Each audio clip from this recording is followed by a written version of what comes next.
Let me ask you, as a father, does it weigh heavy on you that people get bullied on social networks? So people get bullied in their private life. But now, because so much of our life is in the digital world, the bullying moves from the physical world to the digital world. So you're now creating a platform on which bullying happens. And some of that bullying can lead to damage to mental health. And some of that bullying can lead to depression, even suicide. Does it weigh heavy on you that people have committed suicide or will commit suicide based on the bullying that happens on social media? Yeah, I mean, this is there's a set of harms that we basically track and build systems to fight against, and bullying and self-harm are, I mean, these are some of the biggest things that we are most focused on. Um, for bullying, like you say, it's going to be, while this predates the internet and it's probably impossible to get rid of all of it. Um, you want to give people tools to fight it, and you want to fight it yourself. And you also want to make sure that people have the tools to get help when they need it. So I think this isn't like a question of, can you get rid of all bullying? I mean, it's like, all right. I mean, I have two daughters, and they fight and push each other around and stuff too. And the question is just how do you handle that situation? And there's a handful of things that I think you can do. We talked a little bit before around some of the AI tools that you can build to identify when something harmful is happening. It's very hard in bullying because a lot of bullying is very context specific. It's not like you're trying to fit a formula of like, if like looking at the different harms, someone promoting a terrorist group is like probably one of the simpler things to generally find because things promoting that group are going to, look a certain way or feel a certain way.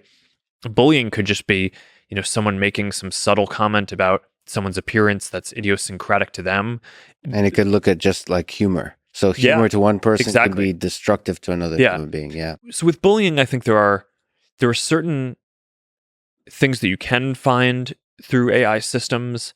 But I think it is increasingly important to just give people more agency themselves. So we've done things like making it so people can turn off comments or, take a break from, hearing from a specific person without having to signal at all that they're going to stop following them or kind of make some stand that, okay, I'm not friends with you anymore. Or I'm not following you. I just don't want to hear about this, but I also don't want to signal at all publicly that, or to them that there's been an issue.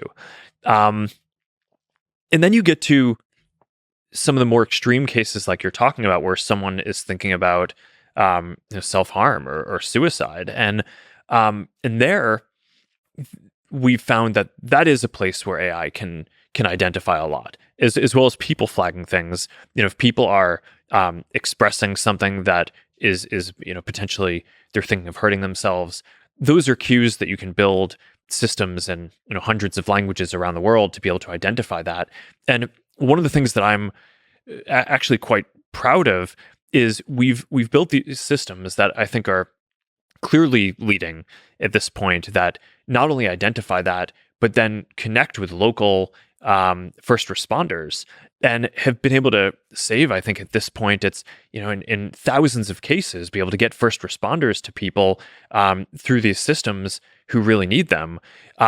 Because of specific plumbing that we've done between the AI work and being able to communicate with local first responder organizations. And we're rolling that out in more places around the world. And I think the team that worked on that just did awesome stuff. So I think that's a long way of saying, yeah, I mean, this is a heavy topic, and you want to attack it in a bunch of different ways. And also kind of understand that some of nature is for people to do this to each other, which is unfortunate, but you can give people tools and build things that help. It's still one hell of a burden, though.